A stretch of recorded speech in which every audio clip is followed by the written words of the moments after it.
Thanks so much, Wesley. Thanks. We know technical things happen. We are sorry about that, but we are going to fix that. Okay.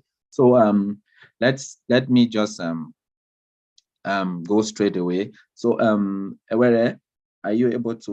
We would love to see your nice face. Are you able to turn on your camera? Is it possible? Because I already see Rosius smiling and I am smiling. Can we see you? Oh yeah. So that's our first hero in Africa. Thanks so much for joining us. We are really honored, and I'm happy to have all of you here, despite your busy schedule, so that we can be able to do some quick recap. Thanks so much. Let's just go straight, since we are already late, and do our recap. So I'll just share my screen. So I'll just share my screen, and I think the recording will be available for those who were not able to make it, so that yeah, we can have that. So can you see my screen? Okay. Can somebody confirm if they can see my screen? Yeah, I can see your screen. Okay. Okay. So here we are. Hope you can see. Okay, let me see if I can go full screen, and then we see if we can see the full screen still. So because at times when you share a single screen, you might not be able to see the other screens. So let's just see. Can you see the full screen? Okay, you can't see me in full screen, right? Okay, so I'm going to reshare again, and then I share so that we have the full screen. So let me just share again. And then now I'm going to share the full screen. Okay. So can you see the full screen? Yeah. Okay, thanks so much, thanks. So here we have our 3 African heroes with us. So we were able to attend, I was able to attend personally, they were able to attend also virtually, because we had the option of attending both physically and in person and virtually. So I think there's some mix up with the wordings there. So let me just fix that now rapidly, and I'll just fix that now rapidly. Let's put this one up a bit, just for us to. Yep. Okay. Sorry about that. Yeah. Okay. So, yes. Okay. I'll just put that up here. Okay, and then pull this one this way so you can see clearly the names. Okay, so let me just share again. Okay, so we have your 3 heroes here. Rosius, who is a serverless hero, and then I here, machine learning hero, and then Ewere, who is a community hero from Nigeria. So Rosius and I are from Cameroon. And then you can also see our Twitter and LinkedIn handles. So if you want to get in touch with us, you can always get in touch with us, and we can always give more feedback, or we can always work together. So let me just go straight. So our agenda today is we are going to just do a brief overview of Reinvent, just like what is Reinvent really all about. And then we are going to try to capture the 3 key services that were launched for each of these core services, container, serverless, and machine learning, because we have the 3 heroes here, and these are the 3 different categories, and we know these categories cover a good majority of what people want to do in the cloud. So we are going to look at all these categories and the 3 key services that were striking to each of us. there were many services, lots of services were launched, but then we are going to just see the core ones that each of us think we can push through, and even 2023 would projects based on these services. And then at the end, if there are any questions and answers, there are any questions you can ask, and then we are going to answer. So even on the chat, you can leave your questions. So if that's okay, let's move on then. So a brief overview of Reinvent. What really is a Reinvent? So Reinvent is the biggest cloud event, and really it's really big.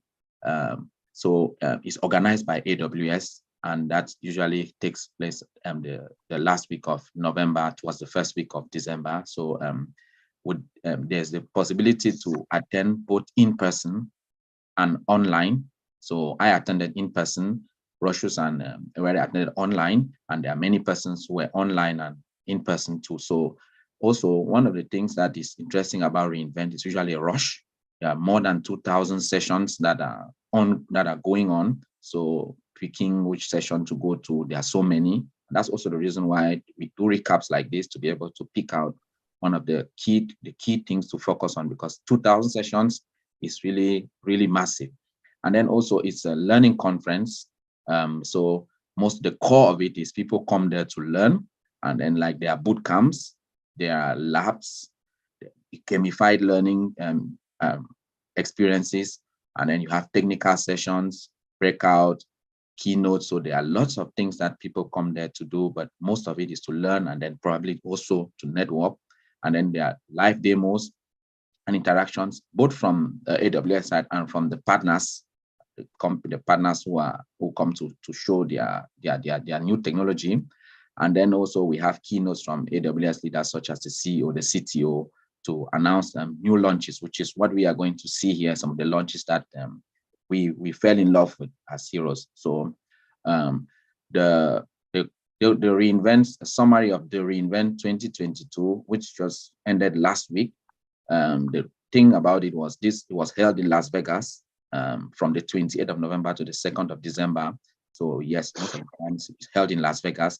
This time it was there was a possibility to be in person. Last year it was hybrid, and the year before it was just online strictly. So this is like the first time it's really coming back in full force with in person, and then that possibility of having the online registration too.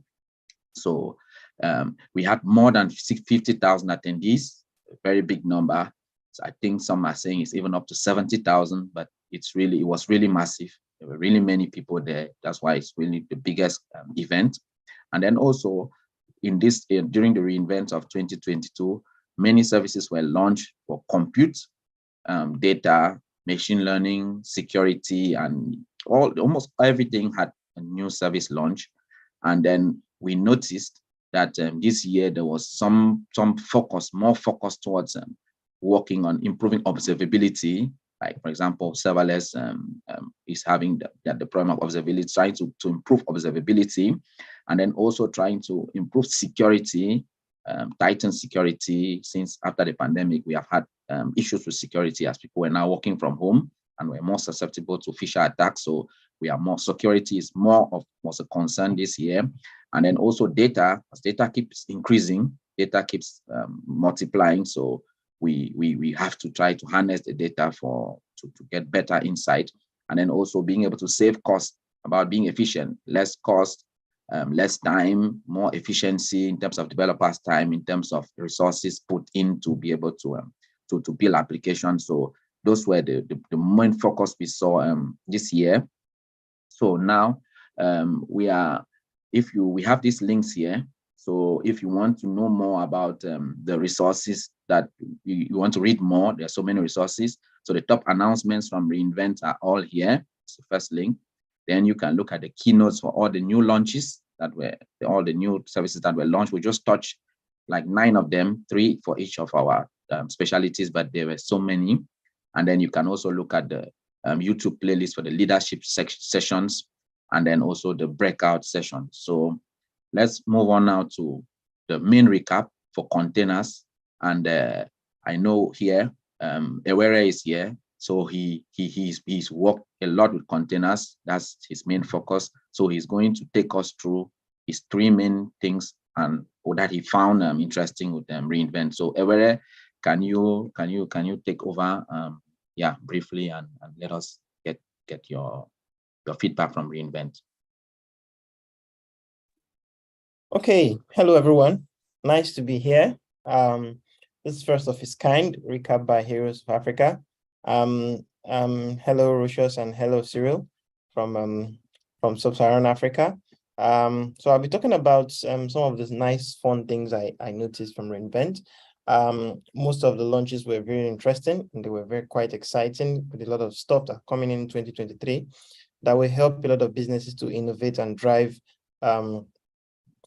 business processes faster and also improve whatever kind of workload you have, whatever kind of implementation you currently have. Trust me, with the new launches you have, you're going to have a field day in 2023 because there's a lot of cost optimization that has gone into the new launch of compute resources that have been launched in 2022, and then also interesting stuff around instance types that are happening also around the machine learning and deep learning space. So you can move on. So the first one I want to talk about is the EC2 INF2 instances. So these are special kind of processors that were launched in Reinvent before now, but now this is like a new improvement of what they have, of what we have. So these are designed to deliver high performance at lowest cost in Amazon EC2 for the most demanding deep learning inference applications. So Amazon started with designing what we call the Graviton processors, which were ARM-based processors that performed faster and cheaper than the Intel processors that AWS had. So those processors were basically built for compute operations only. But now you have specially designed processors for machine learning and deep learning operations. And the INF2 instances are specially built instances with the inference processors that helps your deep learning processes to work better. So INF2 instances are powered by up to 12 AWS Inferential 2 processors and the third AWS Design Deep Learning Accelerator. So that means that your deep learning workloads are going to perform more efficiently, they're going to become faster, and you're going to spend less. So instead of you to spend more because of more power that you're putting into your deep learning workload to perform your analysis and to build your models, you spend less at this time. So this is actually a very great breakthrough, and these instances are readily available. Okay, can move on.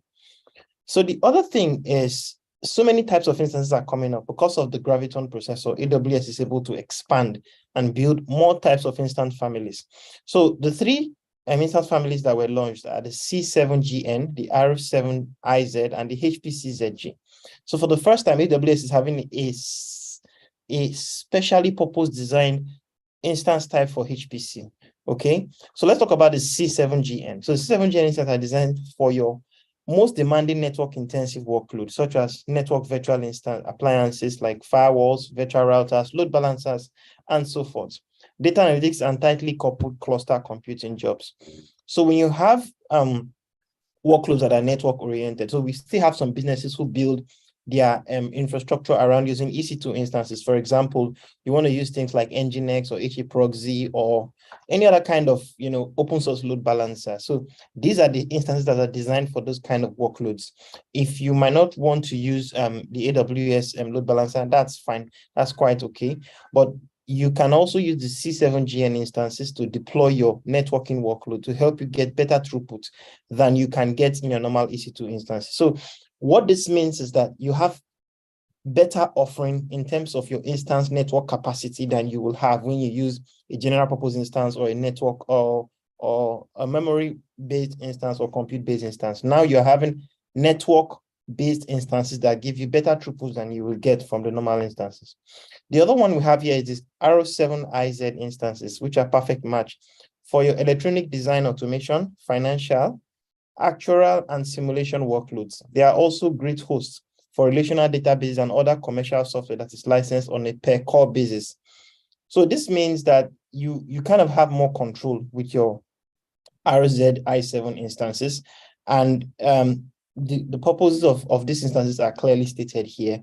Okay, and then last but not the least here, which is one of the ones that was introduced, is the HPC ZG instances.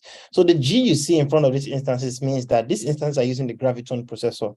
And what is so unique about the Graviton processor is that at this stage we are at the 3rd generation, and we have a new kind of Graviton processor. We have Graviton 3, but now we have Graviton 3E, which is like an upgrade of the Graviton 3 processor.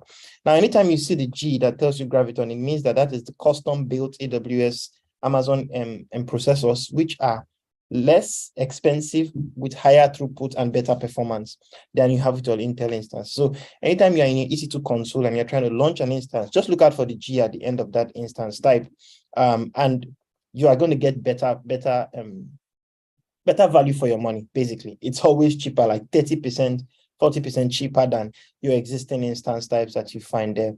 So HPC instances are also powered by the AWS Graviton 3E processors, like I said, which are the new type of processors.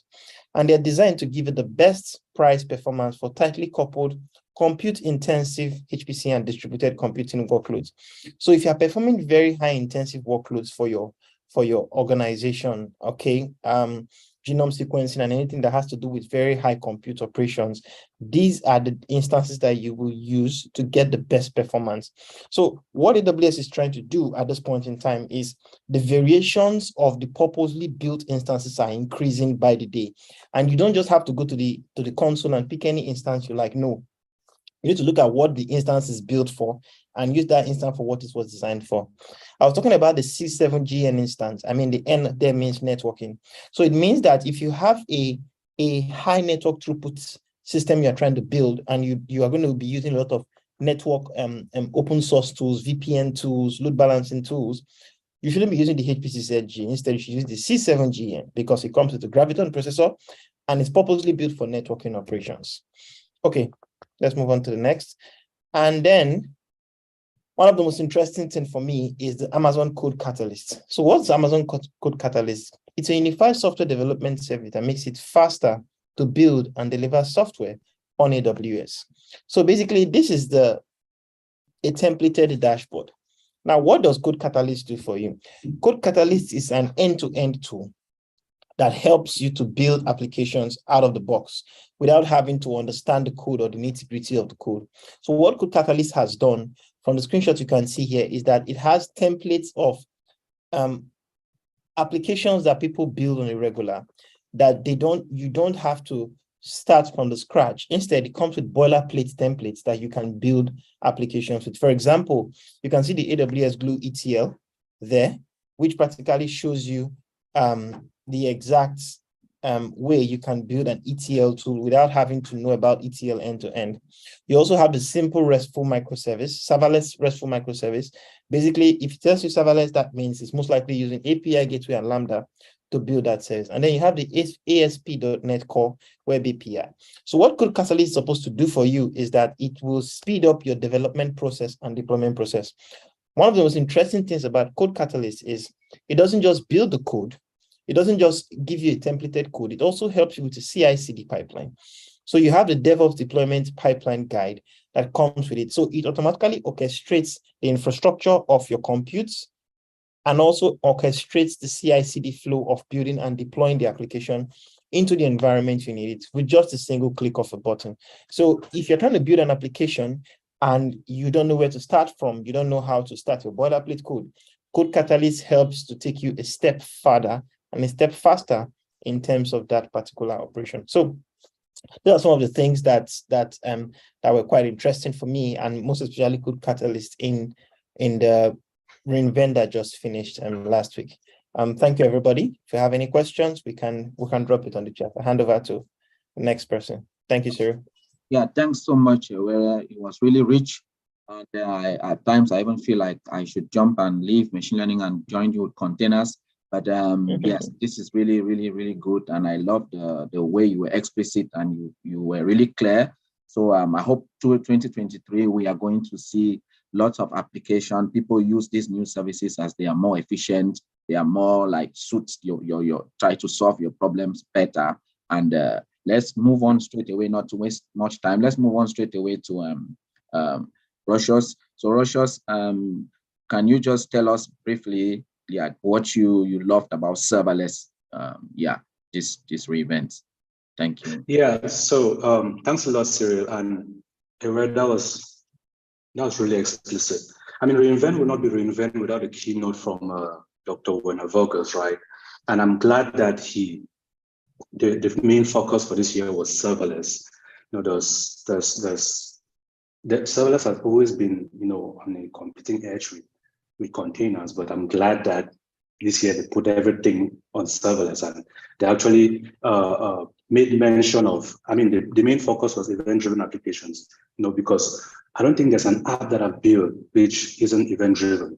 And the fact that we even live in an async world, you know, it's like common proof that every application that we have to build should actually mimic the real life or mimic the real world. So first on the list in all the announcements for serverless features or the new serverless stuff that got released and Reinvent, the first on the list, which I was most excited about, was the AWS application composer.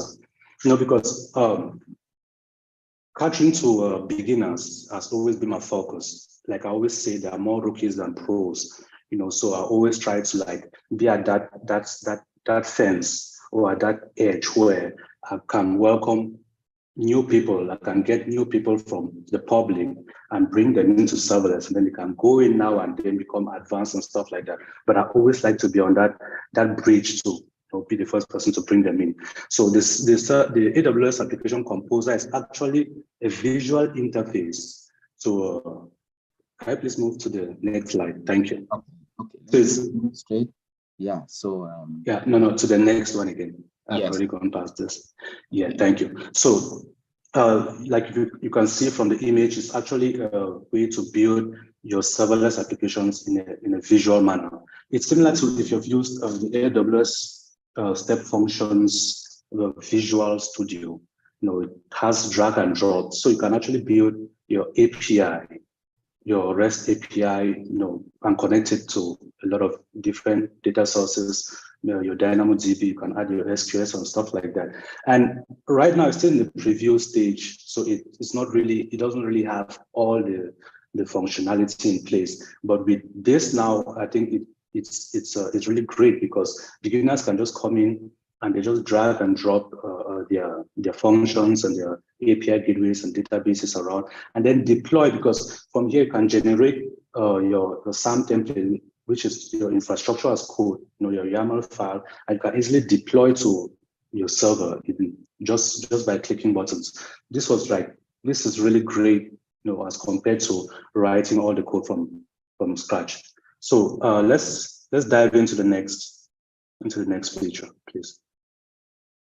Yeah, so the next feature, which I was really excited about because I've worked with EventBridge a lot. EventBridge actually helps you to decouple your application, which is the most essential part in event-driven apps, in building event-driven applications. So EventBridge actually helps you decouple your application and separate the producers of an event from the consumers of an event. So this year, EventBridge Pipes was introduced, which helps you write less code, and then it also helps you source your events in real time. So let me give you a simple example. Like at first, in order to get events from the DynamoDB, you have to go through a Lambda, and then you send that to EventBridge, which intends sends it out to all the consumers. But with EventBridge Pipes, you can easily connect. You can just have a direct communication between DynamoDB and the EventBridge pipe, so we don't have to write a Lambda code. So that takes, you know, code is a liability. So that takes Lambda function out of the loop, and it just, you know, fuses it like that. There's a lot to it. I cannot really talk about all of this now, but I'd urge you all to go out there and just do research and maybe create a program or some test application to test this out. Let's move on to the next. And I think it's don't get me wrong, there were a lot of exciting stuff that was talked about or that was introduced at Reinvent, but Lambda Snapstack actually stands out to me. Why? Because even though it's catering to more of Lambda Java developers, because I don't get to use this because I develop in Python and TypeScript, but for Java developers, this is like great news. Cold start has been something that's plagued the serverless world for a long time. You know, the thing is that when your application is about to launch, it has all the dependencies, all those import statements that you made in it. It has to actually grab all the resources, you know, and start it up. So that takes some considerable amount of time, depending on the amount of resources that you actually put into your Lambda function. So that time alone always, you know, that developers are always complaining about it, like the code, our code start, we're trying to reduce our code start, but it's at this level and that. But now Lambda Snaps comes with speeds of, it enables your Lambda functions to start up at least 10 times faster. And this is actually good because now your code start the latency has greatly dropped, and then your application can run a lot faster. So I don't know, I've not really tried this out because again, I'm not Lambda Java. I'm not Java. I don't use Java to program my Lambda applications, but I would really like to try this out and maybe do some benchmarking and see how it has really improved and how my application can be faster. So I urge you guys to still go out there, especially for the Java developers, and try this out and let us know what you think. Thanks a lot. Yeah, thanks, yes, it's really been very, very wonderful because I really see some of the things that Eventbrite can now do, and I'm really impressed by so many serverless launches. I think the last day of Reinvent there was so much about serverless, and I agree with you. So it's really an interesting thing. So there are many services. The links, we have the links, the first slide, but then the links are available. Anybody can always go back to this and be able to follow through. So thanks so much again. And now for me, I'll just go briefly. We're almost towards the end. Yeah, so the things I noticed, I was trying to pick what could easily help me solve problems with machine learning. There were lots of launchings with machine learning, yes, some with data, yeah, things like that. But what I saw really that really moved me. The first one was that improvement in the Amazon SageMaker geospatial data. And then the second one was shadow testing, which is when your models are live, how do you ensure that you're doing some A/B testing to be able to challenge the old models and bring in a new model, be sure that the new model can perform better, which is usually a problem. And then the third thing that really moved me was the fact that we are able to easily now share models and notebooks so that maybe the deployment team can deploy easily, or your other colleagues who are data scientists or machine learning engineers can collaborate with you. So these three things were really exciting for me. I'll just go briefly through them. So you have all the links available. I'm sorry about the mix of this type or some of these text because some of the times we're using Mac, we're using online, Google Doc, and then we're also using PowerPoint on Windows. So it's a lot of harmonization that needs to be done. Yeah. So maybe that's another. So for me, the first thing was the Amazon SageMaker spatial data, which means now that means a lot really, because we are able to make predictions with ease from geospatial data, because last time it was the Amazon location services, but then they had some shortcomings. But this geospatial data, this new facility now really helps to be able to use your GPS to make sense out of make predictions and be able to get lots of value from the fact that you're using your location. So you can transform and visualize data inside the notebooks now, and then you're able to get you can easily access high quality geospatial data, which you wouldn't have before. But with the fact that it's integrated with this new facility, you are able to have access to quality data and maybe superimpose or overlay on your field, maybe your farm or your city, which we are going to see some of the applications in the next slide. And then also, you save time on being able to prepare, clean, transform that data, because things are now made easier for you. Something you would have needed to with lots of energy, but now you're able to just do them ease. So open source libraries are used like NumPy, Tidal, and your Pandas Then let's go to something like this application here, which I already start enjoying.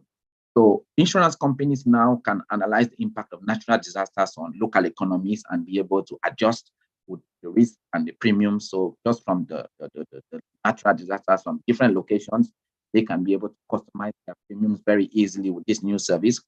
And I have this one at hand, which is like record for companies can now track the health of crops and livestock. So you have a farm, maybe hundreds of thousands of hectares, and you are able to use this geospatial, this support of geospatial data, be able to look at the health of your crops, look at the health of your livestock, look at the diseases affecting your farm, look at the pests that are affecting your farms, and maybe even be able to do some herbicides, pesticides, more precise agriculture. So this is really an interesting service to me personally, and I think I'll really be working on lots of projects with this service in 2023. And then so farmers can now be able to predict their yield. You have your 100 hectares of corn. How do you know what you're about to harvest the next day? So the next day, I might be coming with trucks to harvest 2 tons, 10 tons, 5 tons, 8 tons. So this is geospatial data. Is going to help you, guide you, so you're able to know this is what I need to bring, the trucks I need to bring to harvest tomorrow. So, and also retail shops can be able to identify the optimal locations to place their new stores. So based on the geographic data, they're able to know, let's open up a store here on this street, at this location, at this corner. So it's really very powerful. And I look at it, I see so much problems, so many problems it can solve. I see so many applications it can use. And I could have even stopped here and say, just going straight build on this service. But then let me move on to the next one, which is which was interesting, is being able to monitor that you have a live model which is running, and then you want to do some A/B testing. So you create a second model. So you use now the shadow test, which is like, so you can be able to continuously monitor the model that is going on, be able to get a second model and maybe replace the old one with this new one, challenge it with the new one. So you can conduct more holistic tests by routing a copy of your live inference request production model. And then also it helps you to build confidence in the models, and so that you can be able to know, okay, the new model is performing well, I can now push it now to production, or I keep the old model. So it's really a great improvement. So let me just go here. So it's good for A/B testing again, and it can help you challenge the old model against the new one to see which one performs better. So it's a service that I also think is interesting, especially when you put your models online. Maintaining and managing the models to keep giving you accurate predictions is a big problem and a huge challenge for machine learning engineer. So then now let me go straight to the last one, which is the fact that now it is easier to share your model and artifacts with both your data science colleagues or machine learning colleagues, and also push to maybe the software engineers or the DevOps guys or the guys push to operations. So this brings now that facility to be able to collaborate more. And then there's also, since it's using the Jumpstart, which has lots of inbuilt algorithms already pre-trained and inbuilt algorithms which solve end-to-end problems, you can also benefit from that and be able to support your team can collaborate very easily, and also be able to push and share, push your easily to production with the rest of the team. So briefly, that is those are the 3 services that really were interesting to me, and I think we have all the links. We have all these services are available for us. It's open, it's available. There are YouTube links, there are links on AWS directly. There are other documentation that you can read online. There are people who have come up with recaps from their own angles. Lots of heroes are preparing and are also writing more. So if you have any question, you can always leave it in the chat. But I really appreciate your time, and I appreciate the fact that you guys were really here right up till now, given the challenges we have. And I can't say thank you more than I can say it right now. So I don't know if Ewere, if you have a closing remark, while if we have a question, we can respond. And then later on, Rosius, if you have some closing remark, then we can call it and let people go on with their daily activities. So Ewere, do you have any closing remark?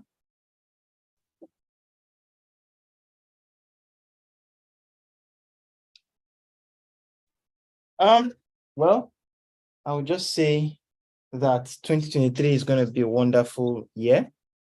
I think we should not wait to start testing out some of this new stuff and see how we can get them to give more value to businesses and help to improve computing generally, and also just stay cloudy. Thank you. Okay, thanks, Ewere, thanks. I agree with you. Rosius, any? Yeah, I mean, my closing remarks are always simple. Just go out and build, and try to tag me on what you're building, because that's just how I get down with the community, building. So whatever you want to do, whatever you're doing, I would like to just be a part of it. If you want to build together, which I think we should be doing, then hit me up at any time. But just go out there and build. Thanks. Okay, yeah. Brian, I see your comments. You're asking if I was hands-on with the SafeMaker geospatial and open any library. Yes, I've started working on it. Reinvent was last week. I had to take the rest first, and I started working on it. And then, Brian, we can collaborate, just like in line with what Rosius just said, all of us. Let's collaborate. I'll share with you so that we can work together and try to build solve problems, build applications that are able to solve real life problems and leave our impact. So, Brian, I look up to going offline with you on this, and let's be able to see how we can put our energies together and come up with something that can help solve problems. So, with that, on that note, if there's nothing else on the chat and there's nothing else to say, I would just say I'm looking forward to. I can say I am excited about 2023. I'm excited about what will come up. And I think these new services and more, and the support from our fellow heroes and you guys, community, we are going to use all of this, our synergy, and we are going to build things that will create massive impact next year. So thank you so much. Thanks so much for your time. Thank everybody, and let's stay in touch. And this is just the beginning. Wish you good data, serverless, and machine learning log. Bye-bye. Bye. Bye-bye. Ciao, ciao. Bye, everyone.